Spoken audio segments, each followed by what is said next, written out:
Today on WizNugs, we're talking about the power of questions. So in life, we have many ways that we learn how to do things. One of the important ways is asking the questions. If we don't know exactly what we're trying to do, ask someone who knows. And there's nothing wrong with that. Even if we have the slight fear that we may come off as a little bit unsmart or unwise. So on that note, I recently started working for a new employer. Me too. And part of this onboarding process is, getting in there, learning the jargon, learning, the systems. And even though I've been a developer for 17 years, I get in there and I'm like, what is going on with this thing? And this isn't my first time changing employers, right? So for me, this is employer number, I think, 5. Yes, 5. And I want it to be the last one. Hopefully it will be. Who knows? But even though I've had this experience of changing companies and getting reorientated with how things work at the new place, I get in here and I'm like, what's going on? Well, it turns out there's a lot of perfect storm scenarios that are going on right now. The company just recently changed policy, so now you cannot install your own software or change settings. You have to have administrator rights, and you just can't have them. You have to request them, and you have to explain why you want them. So, and I'm the first person to have to be subject to this process since its implementation. So I'm finding all of the bugs and all of the problems and all of the hangups. And honestly, that's my proclivity whenever I start at somewhere new is I'm the guy that ends up having all the weird stuff happen that they didn't know was even an issue. So missing programs, no permissions to systems, having to make multiple requests to get stuff going. And stuff where you have to get your manager to sign off on it, that you can't request it. It has to come from a higher level. Because of this, I was consistently in contact with my boss, with my manager, saying, this is what's going on. How should I handle it? What should I do? What is the correct recourse to making sure that this gets rectified? And so, in my opinion, I wasn't afraid to ask the questions because I didn't care if it came off as though I was incompetent. I didn't care because it was obvious to me that the system was set up without actually having any practical application Right. of someone actually having to go through it, and especially from this team. Now, I have my inputs of how things could have been better, and I expressed them to my manager. Very particular. It's like, I think this is what should have happened in these particular cases, so this won't happen in the future. But, I've been now there for about 2 months, and I'm still kind of dealing with a little bit of the residual of some of these things. But it's almost to where it needs to be. But if I didn't ask the questions, if I was afraid to ask because, they hired a professional, I should be able to figure this out on my own, where would I be right now? How further back would I have been if I was just kept quiet? That's an interesting point that you make because we don't know counterfactually what could have happened had we not done things a certain way or had we done things a different way. Right. But I think it's pretty clear, pretty easy to say that the best way to learn stuff that you don't know, that you need to know, is ask a question. There's many reasons why people don't ask the questions. I don't want to seem dumb. I don't know. I don't want to mess up, any future things. I don't want to ask them something that they seem to think that I should already know it. And therefore, if I ask the question, then they'll know that I don't know it. What about the way that they're treating me is going to change if I ask the question? But to stop and say, the number one way to cure ignorance is through information. Right.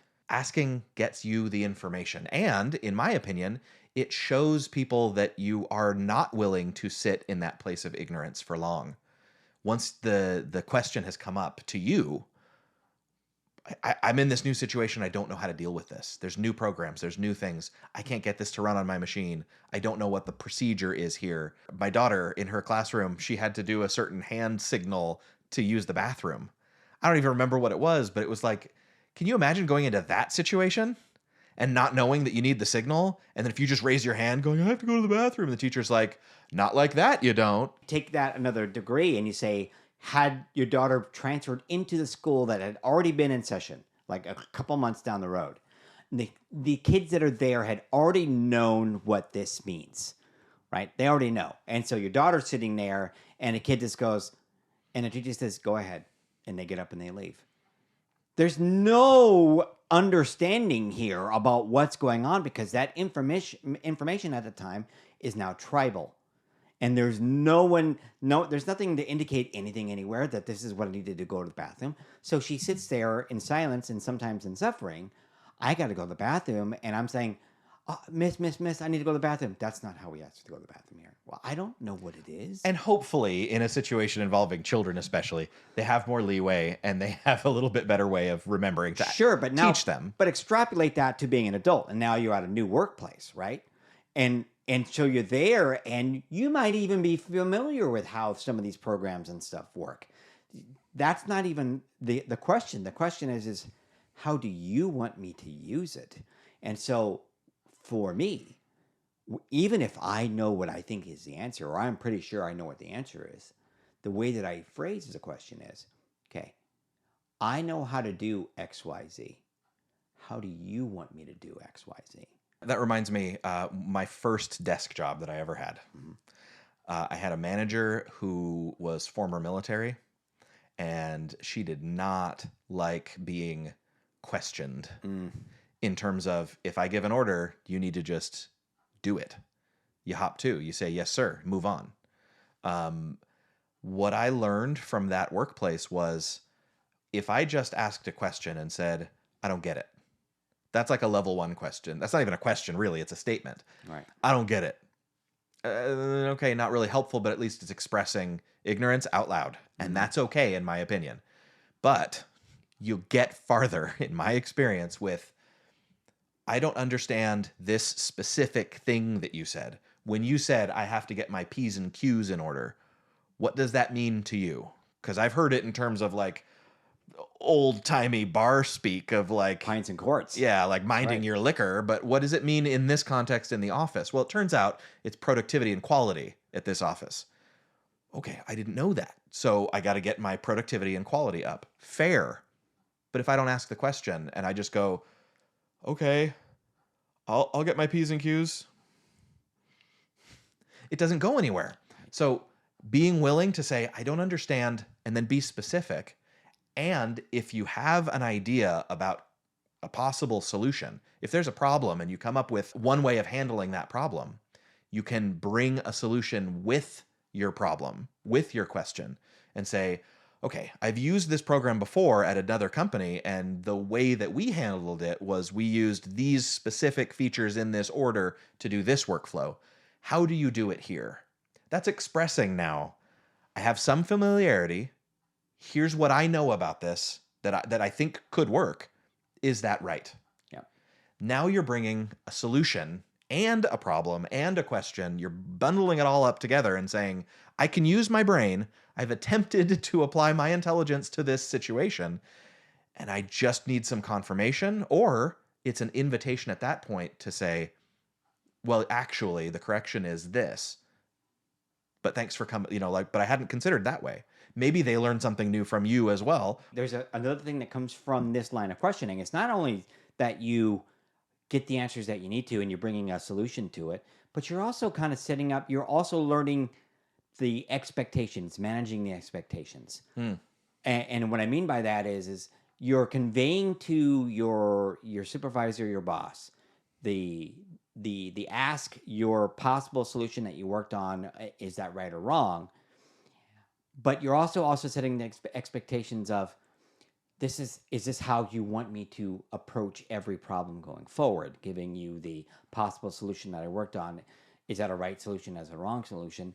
But then I know what you expect from me when I come across a problem or I've been assigned a task or a project and I'm starting to work on it. It's like the expectation is if I get stuck on something, it's not just simply to sit there and twiddle my thumbs or beat my head into the desk until the answer comes to me. And so that there's an understanding that this is a team, we're working on it together, and the expectation is going to be that we're always going to operate under this way of doing business, and that's within this team structure. And it's a collaborative effort at that point. You're not just coming and saying, fix it to someone else and making it their problem. You're saying, I have a problem. I think this is what I should do, but I'm new here. Yeah. Or I've never encountered this problem before. I don't know whether it's within the scope of my job duties to make this decision. But here's one way that I've thought of to handle it. And then be part of the team and find ways along the way to make it better. But even if I know the answer, I am not afraid to ask the question, even if it's just for clarity's sake. It's just so that we talked about reflective listening. In this case, it's more of just so I understand, you want me to do this thing this way in this scenario. Is that correct? And if they say, yes, this is exactly correct, then I have not only had my question answered, but I set up the expectations of this is how it should perform going forward. So I think there is that fear. I'm going to appear like a dummy, and they're going to have the realization that they hired a dummy because I'm asking so many questions and it seems like I don't know anything. So that lends itself to what we talked about before, the imposter syndrome, where I don't want to ask too many questions.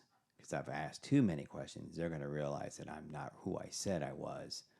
And then they're going to know that they got duped. And sometimes asking the questions can show just how much you do know about a situation. Sure. Because if you're asking questions that are pertinent, that are things that maybe nobody else has thought of. I had a situation in a meeting. I've been 2 weeks at my new job. Mm-hmm. Had a situation on a team recently where they wanted to try out a new way of doing something. We need to add a column. We need to store this additional detail. We could just create another table to store another detail and have a bunch of little separate siloed detail tables. What we really want to do that we think would be better would be making one detail table that can hold all of the extra things about this. Or we could add it to the main table and then we have okay. And so it ended up becoming kind of this technical discussion about how to handle that in a database. And these are people that are not database specialists, which I am. Yeah. So I can, so they asked me, the new guy, what do you think? And Spotlight. Boom. And it gave me that moment to say, okay, I've done this for 12 years. Right. I can do this. What questions do I need to ask to get more information to be able to make a recommendation? I can say, okay, in general, we don't want, a multitude of tables just for single itty bitty purposes. Mm-hmm. In general, we want them. Okay. So then does it make sense to add this to the main table? How many records is it going to affect? How many records are in that table? How many? And I can say from a place of experience as a developer, what I think should happen based on gathering this information. Mm-hmm. And having asked these questions, they know now that I know what I'm doing and that I can not just going to give them a one-size-fits-all, database 101. Well, this is the textbook says you should build it this way. Well, it's all situational. The number one answer that I've ever heard is it depends. What it kind of came down to for me on the context of asking questions was I was able to show, by asking questions, was able to show expertise by the kinds of questions that I asked. And the questions led me to a recommendation that the team, because I knew what questions to ask, the team was like, okay, I hadn't thought about it like that. Yeah, let's do that. And now there's team buy-in on the suggestion from the new guy. That felt really cool after that, to be able to say, I helped. Yeah. So in this scenario, the questioning wasn't coming from a place of not understanding. It was questioning what is the motivation, what is the purpose. To get more detail to make a better decision. And then once the solution was proposed, everyone was like, yeah, you're right. That's probably the right way to do it. So in this case, had you been afraid to ask the questions and had been like, well, what do you think? What do you think, Casey? What do you think we should do? I don't know. Well, best practice says we should do this. Or even worst case, I don't know. It's whatever you want. Just tell me what you need to do. Right. Tell me where you want to put it. I'll put it there. And so that would definitely be easier for the developer in that sense. It's not the best thing would have happened in that particular case, right? Just to give in. If we start thinking of the inverse, now from the standpoint of the person taking the questions, How do you handle that? If you're a manager or supervisor and you've been in this position for a long time, and every single time you hire somebody new, you have to go through the same uh, litany of questions from the new guy, right? I understand it can get tiresome and a little bit monotonous, a little bit tedious, but the way that I would approach it is if you're the lead nuclear physicist at a company, and the new nuclear developer comes online, and he's like, "Hey, I'm messing with the cooling settings for the reactor, and I want to do this, and this, but I don't know if that's right. Is that right? Do I want to say figure it out, or do I want to say okay, Leave me alone. Don't bother me. or do, Shouldn't you already know this? or do I want to be like, that's a good question. Let's go over there, and we're gonna go over there, and I'm gonna show you exactly what needs to be done, and I'm gonna explain to you why it needs to be done, and this is the way that we should handle things. And I might even throw in a little bit of extra information if there's a little bit of deviant behavior that would require you to pay attention to it. I would take that mentality because I want to make sure that that person knows exactly how to do their job and what is expected of them. And the second part of it is if this person ends up being my replacement at some point in time because I move on or I move forward or whatever it is, I want to make sure that the person that takes over for me knows exactly what needs to be done. And if I have a hand in that and they come to me later and say, you know what, we weren't sure about Dave taking over for you at first because, he was kind of questionable at first, not knowing what the settings were. But man, he knows how to do his job after a couple of years of being underneath your tutelage. Way to go. Way to get this guy on board and be ready for the challenges that happen. And that's just a kudos to me. So I would rather do that. I mean, sure, it does take away from my time. And maybe I have something I'm working on that might demand my attention. But if I take the time to make sure that I handle the questions as they come in and I treat them as such, they're that sensitive. They may not be. But if I treat them as such, then that also imparts on those people that I take the job seriously. I want them to be successful because if they're successful, I'm successful. And we've talked about things that you want to include in your personal brand. Right. And I think having the heart of a teacher is one of those things that will get you far. Right. Because if you're somebody who wants to be siloed and wants to just lock yourself up, like the media has a tendency to lionize people who are like that lone wolf genius, like we look at, there's so many TV shows of like Sherlock Holmes type people who are like, oh, well, we can't do anything without that guy. He's a virtuoso. He's amazing. Nobody else can do his job like that guy.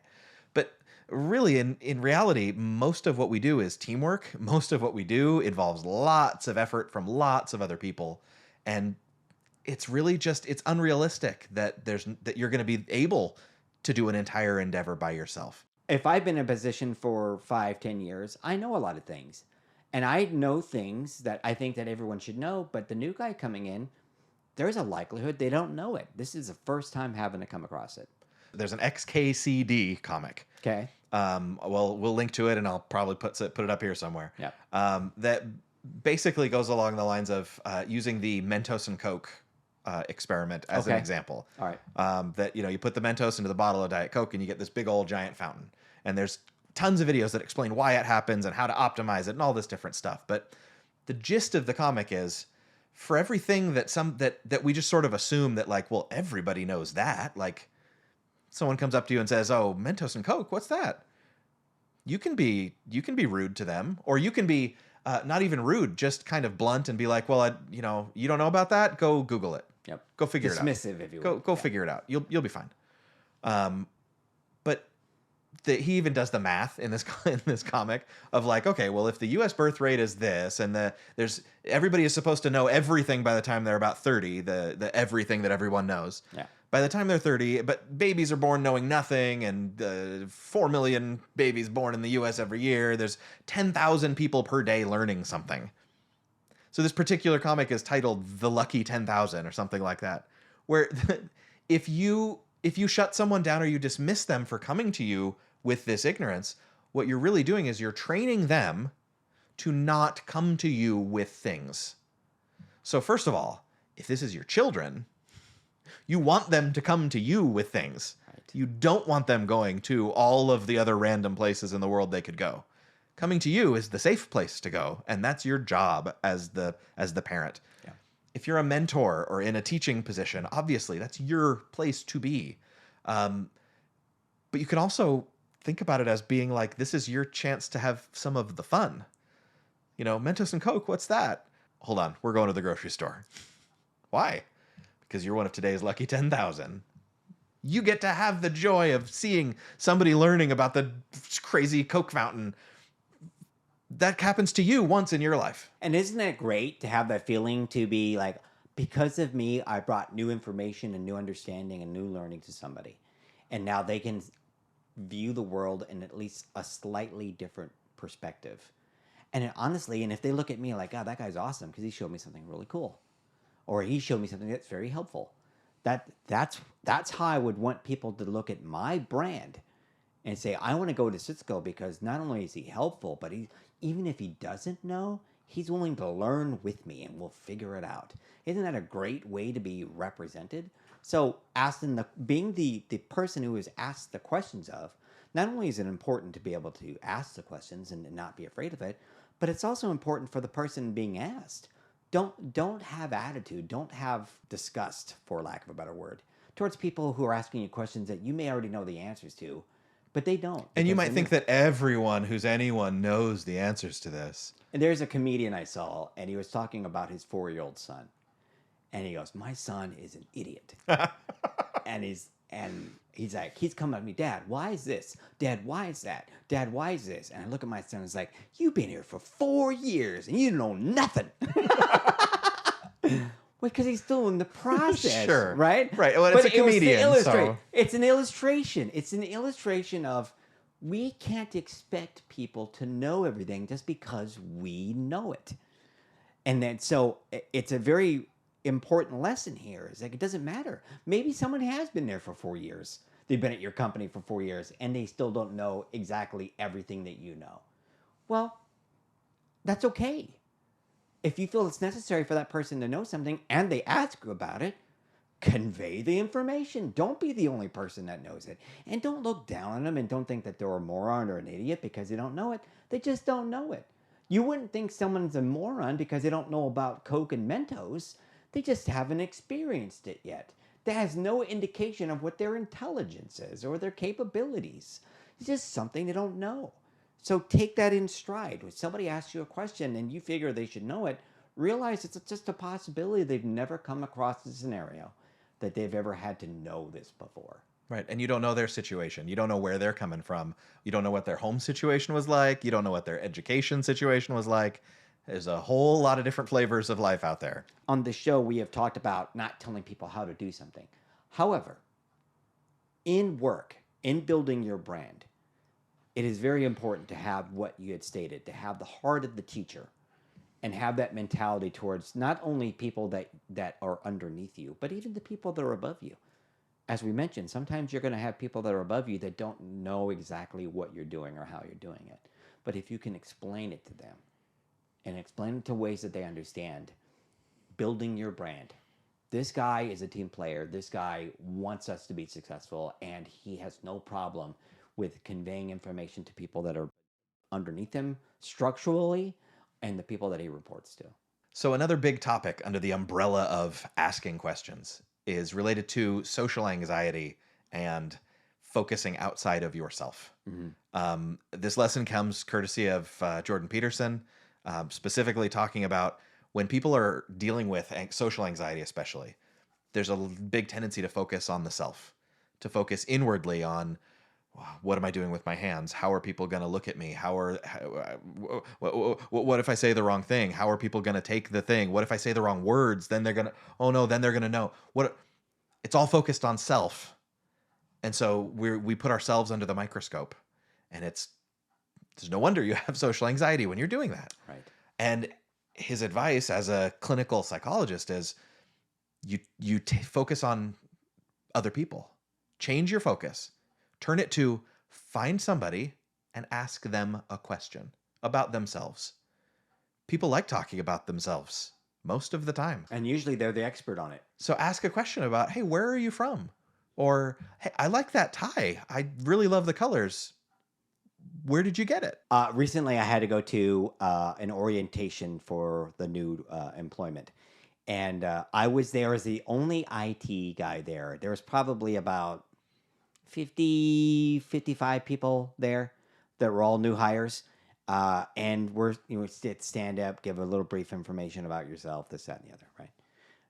So one guy that was there, and for the most part, I could tell I have nothing in common with the rest of these people, right? They're all like doing other type of positions, not less important, just different. And then one guy stood up and he talked about who he was, what he was doing. Again, nothing that made any connection with me, but he made a reference to an anime character. And maybe next to no one else got that, but I did. So during break, I made it a point to go over to him and say, hey, I heard you mention such and such. Do you watch it on a regular? He goes, yeah, it's one of my favorite ones, but my real favorite one is this one. Oh, yeah, I like that one too. Point being, it was a way to be able to introduce myself and get to know that person, right? Now, not knowing if I'm ever going to have an interaction with this again. It is a fellow employee, but it's a large company. I don't know if I'm ever going to deal with this guy again.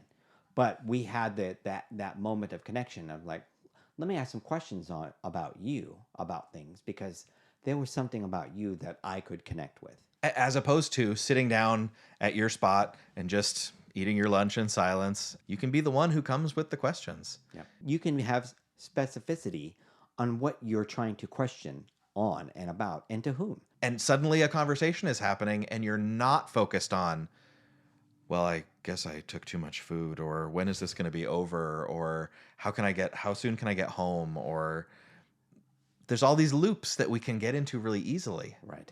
But asking questions gets us out of those loops, and it gets us focused outside of ourselves. Not being afraid to have the questions either way, right? Having the heart of a teacher helps your personal brand in a lot of ways. Yeah. So I also find questions to be really useful at reducing overwhelm. Okay, so what do you mean? Well, being 2 weeks in at a new job. Yes. There's a whole lot to learn, and sometimes I feel like I'm underwater, like kicking vigorously for the surface. But I find that by asking questions of myself, just writing down questions, helps to guide my process forward. So I've got lists and lists and lists of onboarding resources and programs, and there's things that I need to figure out. And yeah, I still need to figure all that out. It's all got to happen.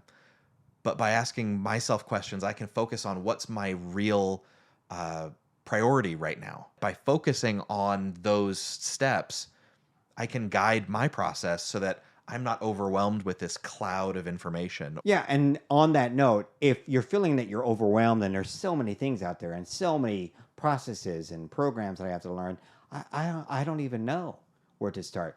You question your management, question whoever the team lead, and say, what would you like for me to focus on first? I really want to hit the ground running, but I know in order to do so, I need to have some knowledge under my belt in order to be able to be an effective employee. What would you say is the first thing I should learn or know how to do? Let them guide you, and there's nothing wrong with that. Again, coming from the point of fearing that they may think that I'm a nincompoop and not know any better. But you know what? I want guidance. I want to know. I want to show you what a great employee I am. But I can't do that unless I know exactly where I need to start. And here's an example. As a Dungeons and Dragons player, sure, as a dungeon master, if I'm looking at this situation where I'm going to be in charge of running a game for my group, I want my friends to have a good time. I know that the game involves certain things, like your characters are going to be fighting bad guys. Okay, which bad guys? How do I tune the encounter to be good for the group so that each person gets a chance to do the things that they want to do as a player, and for a chance for their character to shine and things that they're good at? How can I, as the person responsible for all this, set that up? Not knowing beforehand what choices you all are going to make as players. What do I do? Sometimes I just sit there at looking at my notebook going, now what? But using questions, I can say, okay, what did they just finish? What are the plot threads that are still hanging in our story? What are some of the NPCs or the adjacent characters to people in the party? What are the things that my players like to do? By asking myself these questions, I find that I can write down specific answers to these questions that gives me some more preparation, that helps me be ready for that next thing. And maybe I don't write out a specific script like you would for a movie where each person does their exact part a certain way, but I've got the framework now based on those questions that I've asked myself and then answered. This example is applicable to your family, to your children, to your spouse, to like, I want to be able to do this perfect thing for them, or at least as close to perfect that I can do. How do I make this happen? Ask yourself those questions. Or your spouse has a birthday coming up. What do I want to do? What does she want? What does she like? How would I get a present for her? And hopefully do it before it's like the day before, so that you're not just like running through the gas station to grab flowers real quick. Grab off of previous experiences. Well, I know one year I gave her this particular thing and she didn't really seem to care for that at all. Now it sits in my office in the corner. That's another great reason to be able to talk about questions. Okay, so you gave your wife a present and she doesn't like it, ask the questions. Hey, I realized that this isn't really the best way. This didn't work. This was a dud. Yep. Okay, I realize that. I'll take the L. Yep. I get it. Yep. Help me to understand better. What about it do you not like? Yep. How can I make this better next time so that I don't make this mistake? Because I feel like I'm just guessing. If you tell me that you felt a particular way after receiving this gift, and I tell you that wasn't my intention, I never intended for you to feel this way. What can I do different? What would be a better example of something that to you has more meaning, is more significant, is subjectively better for you? I'm fine with that, because the whole point of me giving you a gift and recognizing your birthday or other important dates in our relationship is making sure that you know that I appreciate you. And if I gave you a gift, to me, like, I wouldn't give you, a bag of donuts as a gift. But maybe that for you, that is like the best thing you can ever do, because your dad used to bring you a bag of donuts every birthday, and and he had a little candle that he put on the side of it for something reason, because that was this thing that you guys had, and you would like to have that continue on in a different way. And that's an example of something that you don't know until you ask. Right. So in summation, asking questions is important, not only for our own understanding, but sometimes to let other people know what our current understanding is. If we're too afraid to ask the questions, we might miss opportunities that will let us grow at a more rapid pace. And when someone comes to you with questions, take a moment. Answer with the heart of a teacher. It'll help you. It'll help them. And if you have any questions for us, please feel free to put some comments and suggestions in the comments below. Thanks for joining us on WizNugs. We'll see you again next time. Thanks for joining us today on WizNugs. If you liked what you heard, spread the word. For more information, head over to mywiznugs.com.